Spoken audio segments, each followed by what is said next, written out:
Crocker's Hole. By R. D. Blackmore. Chapter 1. The Combe, which rises in Somersetshire, and hastening into a fairer land, as the border waters wisely do, falls into the Exe near Killerton, formerly was a lovely trout stream, such as perverts the Devonshire angler from due respect toward Father Thames and the other canals round London. In the Devonshire valleys it is sweet to see how soon a spring becomes a rill, and a rill runs on into a rivulet, and a rivulet swells into a brook, and before one has time to say, "What are you at?" before the first tree it ever spoke to is a dummy, or the first hill it ever ran down has turned blue. Here we have all the airs and graces, demands and assertions of a full-grown river. But what is the test of a river? Who shall say?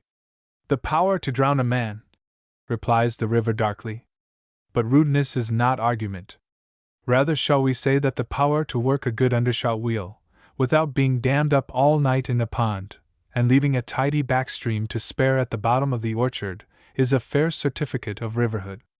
If so, many Devonshire streams attain that rank within 5 miles of their spring, aye, and rapidly add to it. At every turn they gather aid, from ash-clad dingle and aldered meadow, mossy rock and ferny wall, hedge-trough roofed with bramble netting, where the baby water lurks, and lanes that coming down to ford bring suicidal tribute. Arrogant, all-engrossing river, now it has claimed a great valley of its own, and whatever falls within the hill scoop, sooner or later belongs to itself. Even the crystal, shut, that crosses the farmyard by the woodrick, and glides down an aqueduct of last year's bark for Mary to fill the kettle from, and even the tricklets that have no organs for telling or knowing their business, but only get into unwary oozings in and among the watergrass, and there make moss and forget themselves among it, one and all, they come to the same thing at last, and that is the river. The Combe used to be a good river at Comstock, tormented already by a factory, but not strangled as yet by a railroad. How it is now the present writer does not know, and is afraid to ask, having heard of a vile Combe Valley line. But Comstock Bridge was a very pretty place to stand and contemplate the ways of trout, which is easier work than to catch them. When I was just big enough to peep above the rim, or to lie upon it with one leg inside for fear of tumbling over, what a mighty river it used to seem, for it takes a treat there and spreads itself. Above the bridge the factory stream falls in again, having done its business, and washing its hands in the innocent half that has strayed down the meadows. Then under the arches they both rejoice and come to a slide of about 2 feet, and make a short, wide pool below, and indulge themselves in perhaps 2 islands, through which a little river always magnifies itself, and maintains a mysterious middle. But after that, all of it used to come together, and make off in one body for the meadows, intent upon nurturing trout with rapid stickles, and buttercuppy corners where fat flies may tumble in.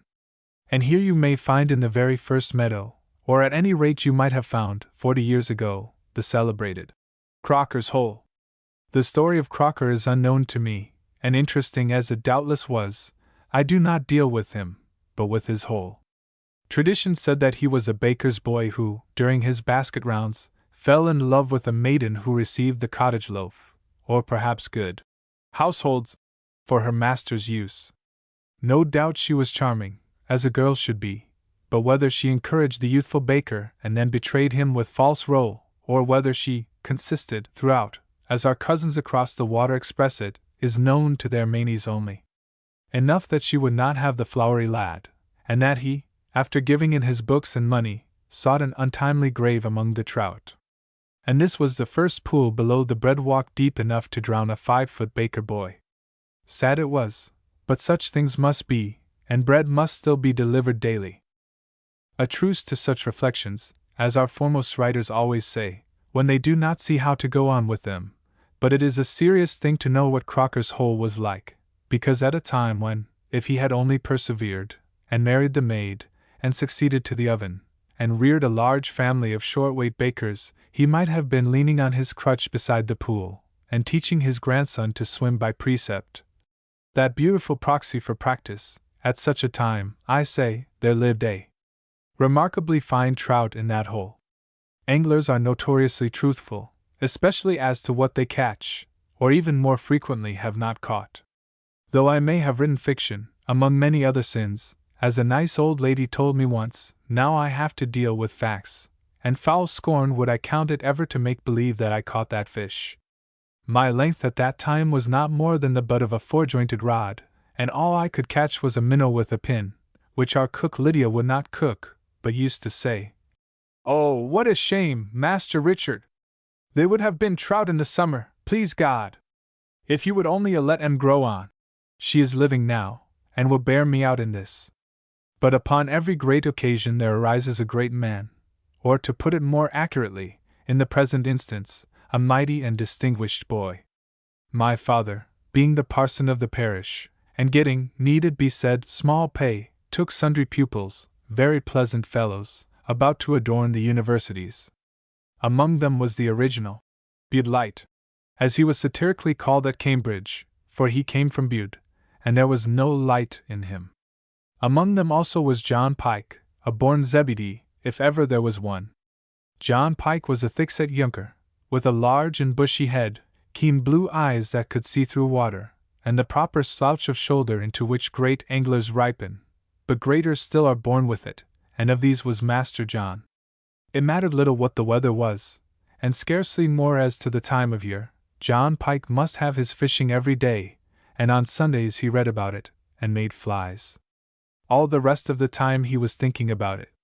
My father was coaching him in the 4th book of the Aeneid and all those wonderful speeches of Dido, where passion disdains construction, but the only line Pike cared for was of horsehair. "I fear, Mr. Pike, that you are not giving me your entire attention," my father used to say in his mild dry way, and once when Pike was more than usually abroad, his tutor begged to share his meditations. "Well, sir," said Pike, who was very truthful, "I can see a green drake by the strawberry tree, the first of the season, and your derivation of barbarous put me in mind of my barberry dye. In those days it was a very nice point to get the right tint for the mallard's feather." No sooner was lesson done than Pike, whose rod was ready upon the lawn, dashed away always for the river, rushing headlong down the hill, and away to the left through a private yard, where no thoroughfare was put up, and a big dog stationed to enforce it. But Cerberus himself could not have stopped John Pike. His conscience backed him up in trespass the most sinful when his heart was inditing of a trout upon the rise. All this, however, is preliminary, as the boy said when he put his father's coat upon his grandfather's tenterhooks, with felonious intent upon his grandmother's apples.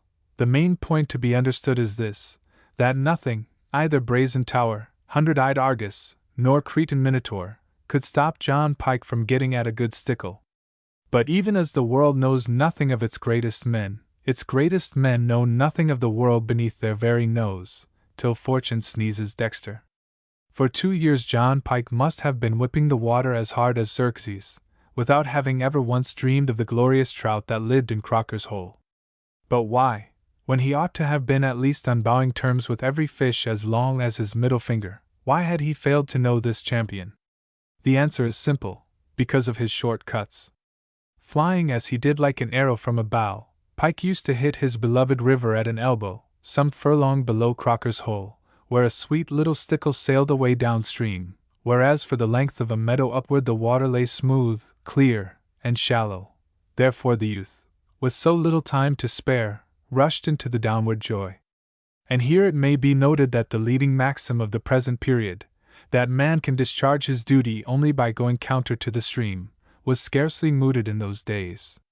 My grandfather, who was a wonderful man, if he was accustomed to fill a cart in 2 days of fly fishing on the Barrel, regularly fished downstream, and what more than a cartload need anyone put into his basket? And surely it is more genial and pleasant to behold our friend the river growing and thriving as we go on, strengthening its voice and enlarging its bosom, and sparkling through each successive meadow with richer plenitude of silver, than to trace it against its own grain and goodwill toward weakness, and littleness, and immature conceptions. However, you will say that if John Pike had fished upstream, he would have found this trout much sooner. And that is true, but still, as it was, the trout had more time to grow into such a prize. And the way in which John found him out was this. For some days he had been tormented with a very painful tooth, which even poisoned all the joys of fishing. Therefore he resolved to have it out, and sturdily entered the shop of John Sweetland, the village blacksmith, and there paid his sixpence. Sweetland extracted the teeth of the village, whenever they required it, in the simplest and most effectual way. A piece of fine wire was fastened round the tooth, and the other end round the anvil's nose.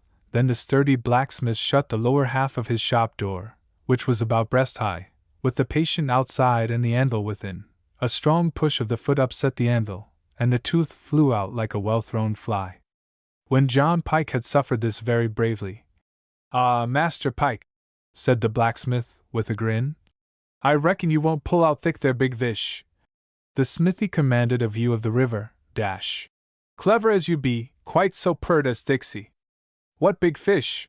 asked the boy, with deepest interest, though his mouth was bleeding fearfully. "Why, that girt morsel of a fish as hath his hover in Crocker's hole. Zoom on em saith as a must be a salmon." Off went Pike with his handkerchief to his mouth, and after him ran Alec Bolt, one of his fellow pupils, who had come to the shop to enjoy the extraction. "Oh my!" was all that Pike could utter, when by craftily posting himself he had obtained a good view of this grand fish. "I'll lay you a crown you don't catch him!" cried Bolt, an impatient youth, who scorned angling. "How long will you give me?"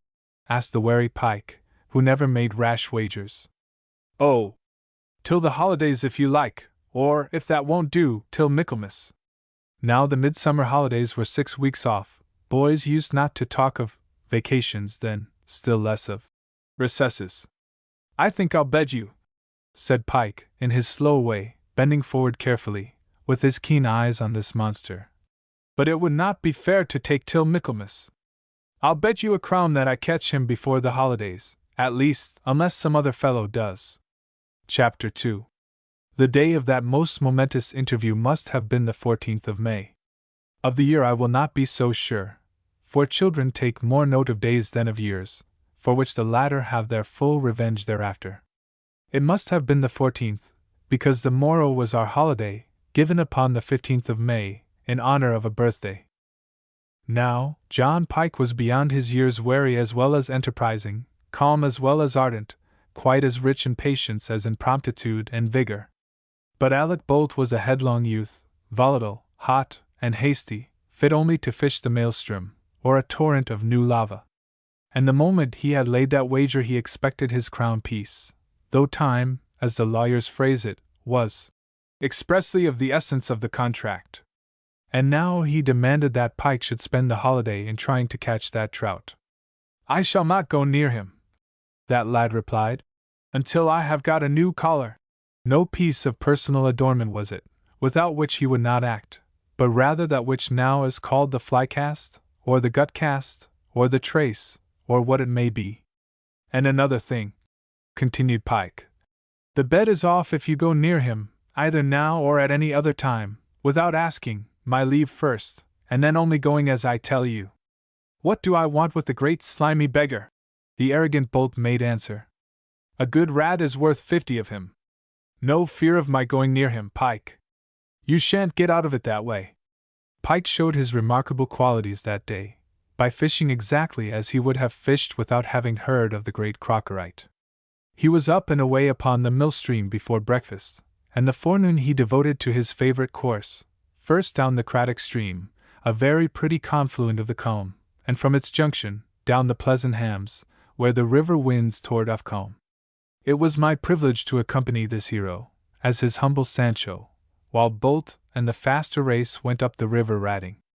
We were back in time to have Pike's trout, which ranged between 2 ounces and 1/2 pound, fried for the early dinner, and here it may be lawful to remark that the trout of the Combe are of the very purest excellence, by reason of the flinty bottom, at any rate in these the upper regions. For the valley is the western outlet of the Blackdown Range, with the Beacon Hill upon the north, and Hackpen Long Ridge to the south, and beyond that again the Whetstone Hill, upon whose western end dark portholes scarped with white grit mark the pits. But Flint is the staple of the broad Combe Valley, under good, well-pastured loam, and here are chalcedonies and agate stones. At dinner everybody had a brace of trout, large for the larger folk, little for the little ones, with coughing and some patting on the back for bones. What of equal purport could the fierce rat hunter show? Pike explained many points in the history of each fish, seeming to know them none the worse, and love them all the better, for being fried. We banquet, either a wit did soul get stinted of banquet impartial. Then the wielder of the magic rod very modestly sought leave of absence at the tea time. Fishing again, Mr. Pike, I suppose? My father answered pleasantly. I used to be fond of it at your age, but never so entirely wrapped up in it as you are. No, sir, I am not going fishing again. I want to walk to Wellington to get some things at Cherry's. Books, Mr. Pike? Ah, I am very glad of that. But I fear it can only be fly books. I want a little Horace for 18 pence, the Cambridge one just published, to carry in my pocket, and a new hank of gut. Which of the two is more important? Put that into Latin and answer it. Udrum pluris facio? Flacum flacci. Viscera magni. With this vast effort Pike turned as red as any trout spot. After that who could refuse you? Said my father. You always tell the truth, my boy, in Latin or in English. Although it was a long walk, some 14 miles to Wellington and back, I got permission to go with Pike, and as we crossed the bridge and saw the tree that overhung Crocker's hole, I begged him to show me that mighty fish. Not a bit of it, he replied. It would bring the blackguards. If the blackguards once find him out, it is all over with him. The blackguards are all in factory now, and I am sure they cannot see us from the windows. They won't be out till 5 o'clock. With the true liberality of young England, which abides even now as large and glorious as ever, we always called the free and enlightened operatives of the period by the courteous name above set down, and it must be acknowledged that some of them deserved it, although perhaps they poached with less of science than their sons. But the cowardly murder of fish by liming the water was already prevalent. Yielding to my request and perhaps his own desire, manfully kept in check that morning, Pike very carefully approached that pool, commanding me to sit down while he reconnoitered from the meadow upon the right bank of the stream. And the place which had so sadly quenched the fire of the poor baker's love filled my childish heart with dread and deep wonder at the cruelty of women. But as for John Pike, all he thought of was the fish and the best way to get at him.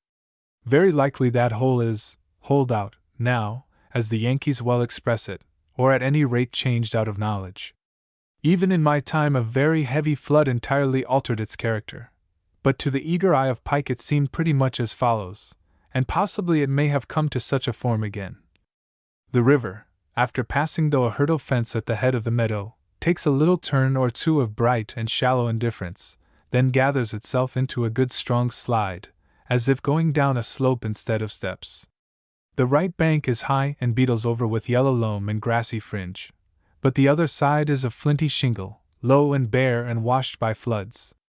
At the end of this rapid, the stream turns sharply under an ancient alder tree into a large, deep, calm repose, cool, unruffled, and sheltered from the sun by branch and leaf, and that is the hole of poor Crocker.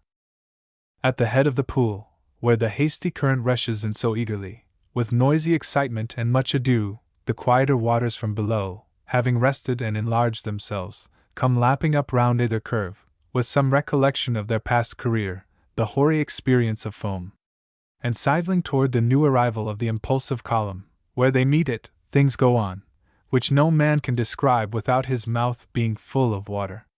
A V is formed, a fancy letter V, beyond any designer's tracery, and even beyond his imagination, a perpetually fluctuating limpid wedge, perpetually crenelled and rippled into by little ups and downs that try to make an impress, but can only glide away upon either side or sink in dimples under it.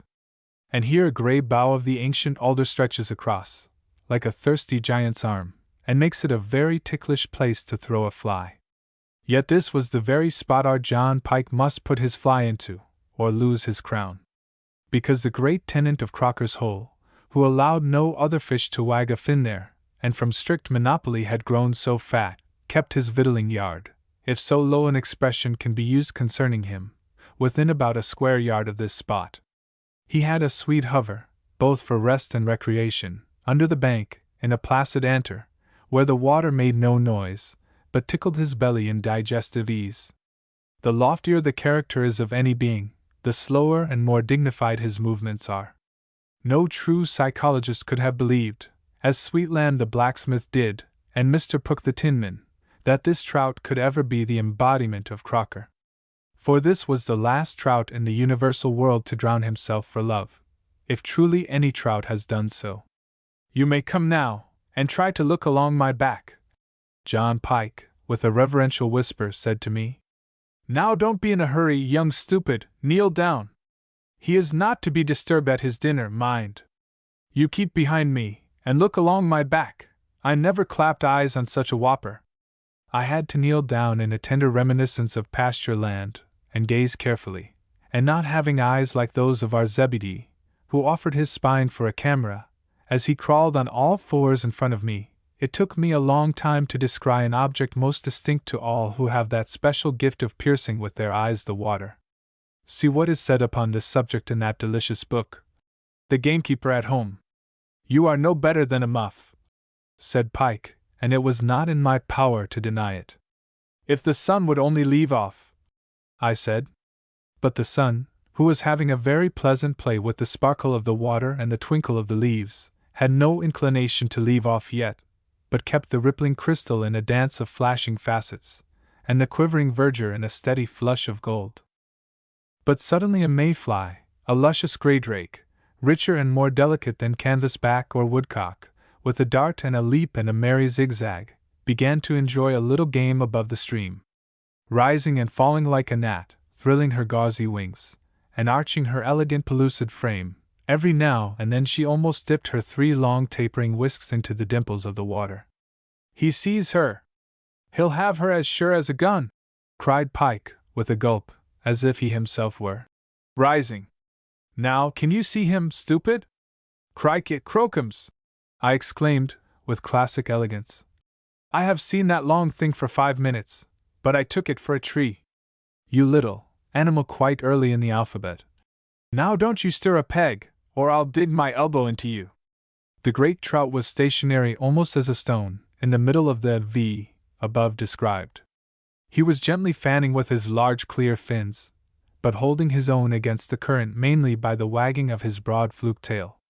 As soon as my slow eyes had once defined him, he grew upon them mightily, molding himself in the matrix of the water, as a thing put into jelly does. And I doubt whether even John Pike saw him more accurately than I did. His size was such, or seemed to be such, that I feared to say a word about it, not because language does not contain the word, but from dread of exaggeration. But his shape and color may be reasonably told without wounding the feeling of an age whose incredulity springs from self-knowledge. His head was truly small, his shoulders vast. The spring of his back was like a rainbow when the sun is southing. The generous sweep of his deep elastic belly, nobly pulped out with rich nurture, showed what the power of his brain must be, and seemed to undulate, time for time, with the vibrant vigilance of his large wise eyes.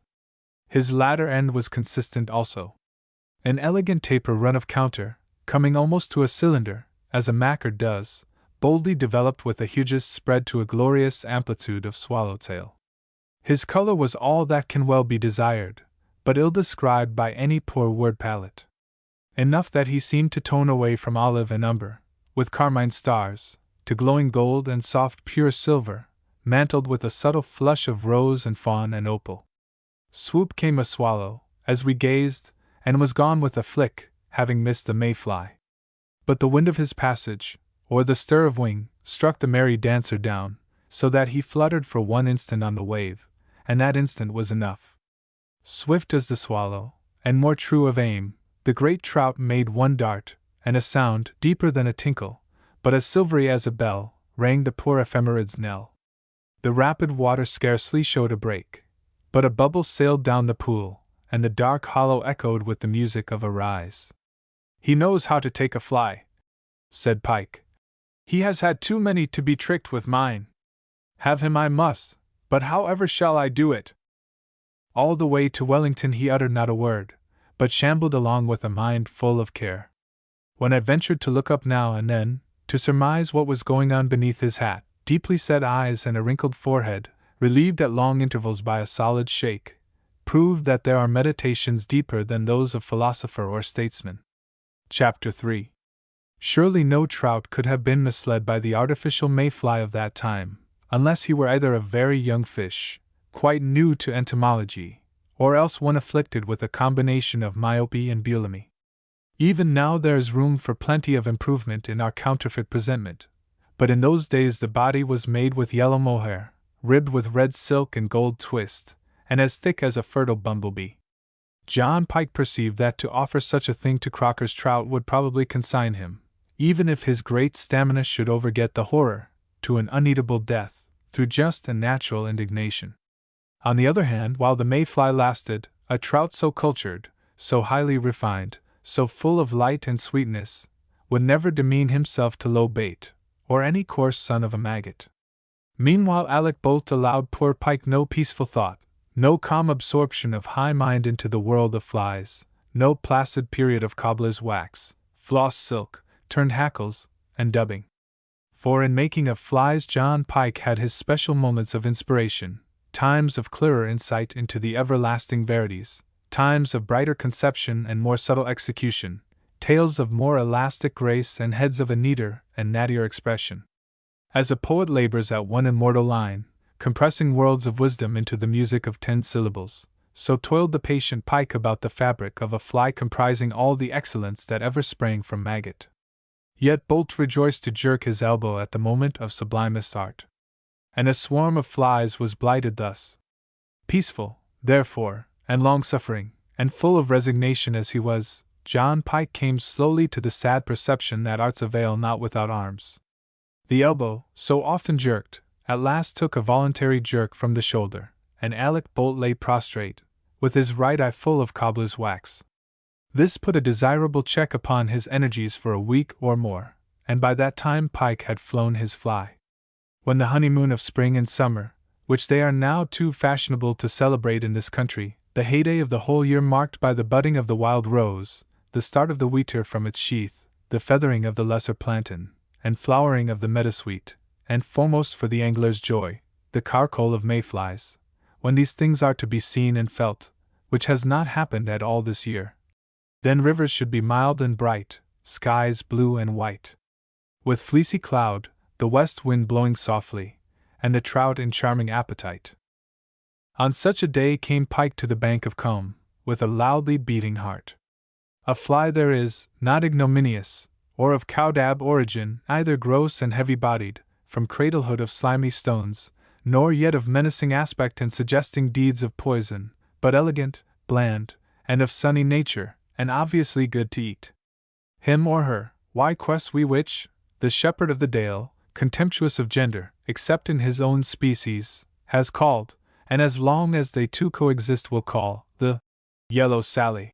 A fly that does not waste the day in giddy dances and the fervid waltz, but undergoes family incidents with decorum and discretion. He or she, as the case may be, for the natural history of the river bank is a book to come hereafter, and of 50 men who make flies not one knows the name of the fly he is making, in the early morning of June, or else in the second quarter of the afternoon, this yellow Sally fares abroad, with a nice well-ordered flutter. Despairing of the mayfly, as it still may be despaired of, Pike came down to the river with his masterpiece of portraiture. The artificial yellow Sally is generally always, as they say in Cheshire, a mile or more too yellow. On the other hand, the yellow dun conveys no idea of any Sally. But Pike had made a very decent Sally, not perfect, for he was young as well as wise, but far above any counterfeit to be had in fishing tackle shops. How he made it, he told nobody. But if he lives now, as I hope he does, any of my readers may ask him through the GPO, and hope to get an answer. It fluttered beautifully on the breeze, and in such living form, that a brother or sister Sally came up to see it, and went away sadder and wiser. Then Pike said, "Get away, ye young wretch!" to your humble servant who tells this tale, yet being better than his words, allowed that pious follower to lie down upon his digestive organs and with deep attention watch. There must have been great things to see, but to see them so was difficult. And if I huddle up what happened, excitement also shares the blame. Pike had fashioned well the time and manner of this overture. He knew that the giant Crockerite was satiate now with mayflies, or began to find their flavor failing, as happens to us with asparagus, marrow-fat peas, or strawberries, when we have had a month of them. And he thought that the first yellow sally of the season, inferior though it were, might have the special charm of novelty. With the skill of a Zulu, he stole up through the branches over the lower pool till he came to a spot where a yard-wide opening gave just space for spring of rod. Then he saw his desirable friend at dinner, wagging his tail, as a hungry gentleman dining with the Lord Mayor agitates his coat. With one dexterous whirl, untaught by any of the many books upon the subject, John Pike laid his yellow sally, for he cast with one fly only, as lightly as gossamer upon the rapid, about a yard in front of the big trout's head. A moment's pause, and then, too quick for words, was the things that happened. A heavy plunge was followed by a fearful rush. Forgetful of current, the river was ridged, as if with a plough driven under it. The strong line, though given out as fast as might be, twanged like a harp string as it cut the wave, and then Pike stood up, like a ship dismasted, with the butt of his rod snapped below the ferrule. He had one of those foolish things, just invented, a hollow butt of hickory, and the finial ring of his spare top looked out, to ask what had happened to the rest of it. "Bad luck!" cried the fisherman. "But never mind, I shall have him next time, to a certainty." When this great issue came to be considered, the cause of it was sadly obvious. The fish, being hooked, had made off with the rush of a shark for the bottom of the pool. A thicket of saplings below the alder tree had stopped the judicious hooker from all possibility of following, and when he strove to turn him by elastic pliance, his rod broke at the breach of pliability. "I have learned a sad lesson," said John Pike, looking sadly. How many fellows would have given up this matter, and glorified themselves for having hooked so grand a fish, while explaining that they must have caught him, if they could have done it. But Pike only told me not to say a word about it, and began to make ready for another tug of war. He made himself a splice rod, short and handy, of well-seasoned ash, with a stout top of bamboo, tapered so discreetly, and so balanced in its spring, that verily it formed an arc, with any pressure on it, as perfect as a leafy poplar in a stormy summer. "Now break it if you can," he said. "By any amount of rushes, I'll hook you by your jacket collar. You cut away now, and I'll land you." This was highly skillful, and he did it many times, and whenever I was landed well, I got a lollipop, so that I was careful not to break his tackle. Moreover, he made him a landing net, with a kidney bean stick, a ring of wire, and his own best nightcap of strong cotton net. Then he got the farmer's leave, and lopped obnoxious bushes, and now the chiefest question was, what bait, and when to offer it. In spite of his sad rebuff, the spirit of John Pike had been equable. The genuine angling mind is steadfast, large, and self-supported, and to the vapid, ignominious chaff, tossed by swine upon the idle wind, it pays as much heed as a big trout does to a dance of midges. People put their fingers to their noses and said, "Master Pike, have you caught him yet?" And Pike only answered, "Wait a bit." If ever this fortitude and perseverance is to be recovered as the English brand, the one thing that has made us what we are, and may yet redeem us from niddering shame, a degenerate age should encourage the habit of fishing and never despairing. And the brightest sign yet for our future is the increasing demand for hooks and gut. Pike fished in a manlier age, when nobody would dream of cowering from a savage because he was clever at skulking, and when, if a big fish broke the rod, a stronger rod was made for him, according to the usage of Great Britain. And though the young angler had been defeated, he did not sit down and have a good cry over it. About the second week in June, when the mayfly had danced its day, and died, for the season was an early one, and Crocker's trout had recovered from the wound to his feelings and philanthropy, there came a night of gentle rain, of pleasant tinkling upon window ledges, and a soothing patter among young leaves, and the comb was yellow in the morning. "I mean to do it this afternoon," Pike whispered to me, as he came back panting. "When the water clears there will be a splendid time." The lover of the rose knows well a gay voluptuous beetle, whose pleasure is to lie embedded in a fount of beauty. Deep among the incurving petals of the blushing fragrance, he loses himself in his joys sometimes, till a breezy waft reveals him.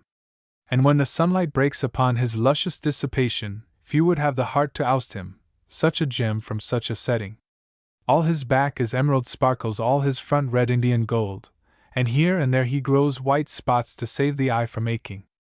Pike put his finger in and fetched him out, and offered him a little change of joys, by putting a limerick hook through his thorax, and bringing it out between his elytra. Sitonia or Audalike did not, but pawed the air very naturally, and fluttered with his wings attractively. I meant to have tried with a fern web, said the angler, until I saw one of these beggars this morning. If he works like that upon the water, he will do. It was hopeless to try artificials again. What a lovely color the water is! Only 3 days now to the holidays. I have run it very close. You be ready, Yunker.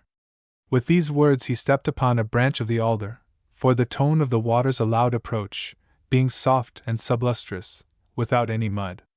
Also Master Pike's own tone was such as becomes the fisherman, calm, deliberate, free from nerve, but full of eye and muscle. He stepped upon the alder bough to get as near as might be to the fish, for he could not cast this beetle like a fly. It must be dropped gently and allowed to play. You may come and look, he said to me.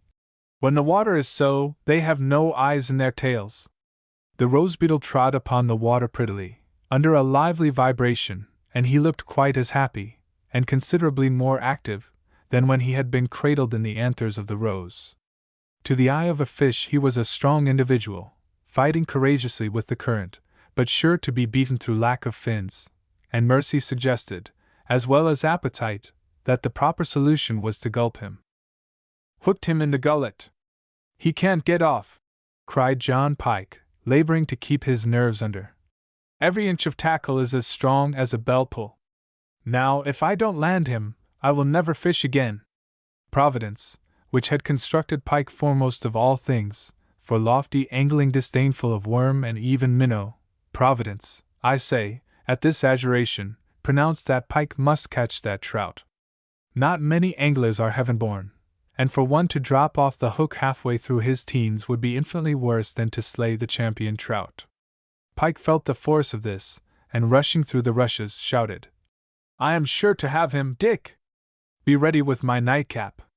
Rod in a bow, like a springle riser, line on the hum, like the string of Paganini winch on the gallop, like a harpoon wheel, Pike, the head center of everything, dashing through thick and thin, and once taken overhead, for he jumped into the hole, when he must have lost him else, but the fish too impetuously towed him out, and made off in passion for another pool, when, if he had only retired to his hover, the angler might have shared the baker's fate. All these things, I tell you, for they all come up again, as if the day were yesterday, so scared me of my never very steadfast wits, that I could only holloa. But one thing I did, I kept the nightcap ready. He is pretty nearly spent, I do believe, said Pike, and his voice was like balm of Gilead, as we came to Farmer Anning's meadow, a quarter of a mile below Crocker's hole. Take it coolly, my dear boy, and we shall be safe to have him. Never have I felt, through 40 years, such tremendous responsibility. I had not the faintest notion now to use a landing net, but a mighty general directed me. Don't let him see it, don't let him see it. Don't clap it over him, go under him, you stupid. If he makes another rush, he will get off, after all. Bring it up his tail. Well done! You have him. The mighty trout lay in the nightcap of Pike, which was half a fathom long, with a tassel at the end, for his mother had made it in the winter evenings. Come and hold the rod, if you can't lift him, my master shouted, and so I did. Then, with both arms straining, and his mouth wide open, John Pike made a mighty sweep, and we both fell upon the grass and rolled, with the giant of the deep flapping heavily between us, and no power left to us, except to cry, Hurrah!